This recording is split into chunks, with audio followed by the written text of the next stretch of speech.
ഞാൻ നിഷിത സുരേഷ്. വിശദമായ വാർത്തകളിലേക്ക്. സഹകരണ മേഖലയുടെ നഷ്ടപ്പെട്ട വിശ്വാസ്യത വീണ്ടെടുക്കണമെന്ന് speaker N Shamseer. Calicut city service സഹകരണ ബാങ്ക് ഏർപ്പെടുത്തിയ ഡോക്ടർ വർഗീസ് കുര്യൻ അവാർഡ് സമർപ്പണ ചടങ്ങ് ഉദ്ഘാടനം ചെയ്ത് സംസാരിക്കുകയായിരുന്നു അദ്ദേഹം. കാലിക്കറ്റ് സിറ്റി സർവീസ് സഹകരണ ബാങ്ക് ഏർപ്പെടുത്തിയ ഡോക്ടർ വർഗീസ് കുര്യൻ അവാർഡ് ചപ്പക്കാട് ക്ഷീരോത്പാദക സഹകരണ സംഘത്തിന് നൽകി. അവാർഡ് സമർപ്പണ ചടങ്ങ് സ്പീക്കർ എൻ ഷംസീർ ഉദ്ഘാടനം ചെയ്തു.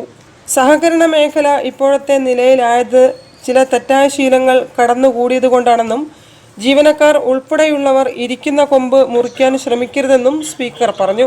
വായ്പ കൊടുത്താൽ മാത്രം പോരാ, കൃത്യമായി തിരിച്ചടവ് ഉണ്ടെന്ന് ഉറപ്പും വരുത്തണം. കാലിക്കറ്റ് സിറ്റി സർവീസ് സഹകരണ ബാങ്ക് നടത്തുന്ന സാമൂഹിക പ്രതിബദ്ധതയുള്ള പ്രവർത്തനങ്ങൾ പ്രശംസനീയമാണെന്നും സ്പീക്കർ കൂട്ടിച്ചേർത്തു.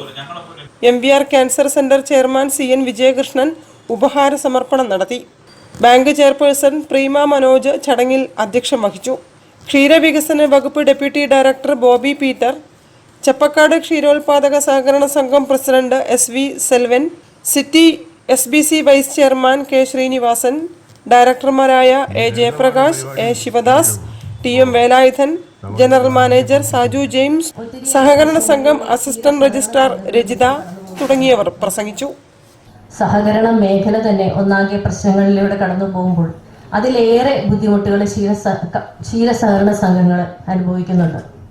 ക്ഷീരസഹകരണ സംഘങ്ങളുടെ അംഗങ്ങളുടെ ഒരു കണക്കെടുത്ത് നോക്കുകയാണെങ്കിൽ ഭൂരിഭാഗം അംഗങ്ങളും 60 വയസ്സിന് മേലെയുള്ളവരാണ്.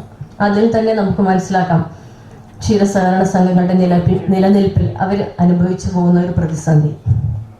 നമുക്കൊരു 40 വയസ്സിന് താഴെയുള്ള ക്ഷീരകർഷകരെ കണ്ടെത്താൻ തന്നെ ബുദ്ധിമുട്ടാണ്.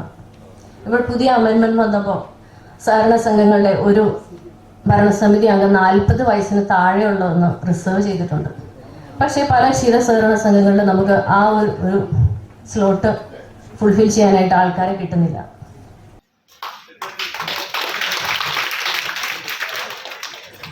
News bureau, Kozhikode. ചലച്ചിത്ര മേഖലയിൽ സ്ത്രീ സുരക്ഷ ഉറപ്പാക്കാൻ ബന്ധപ്പെട്ടവർ തയ്യാറാകണമെന്ന്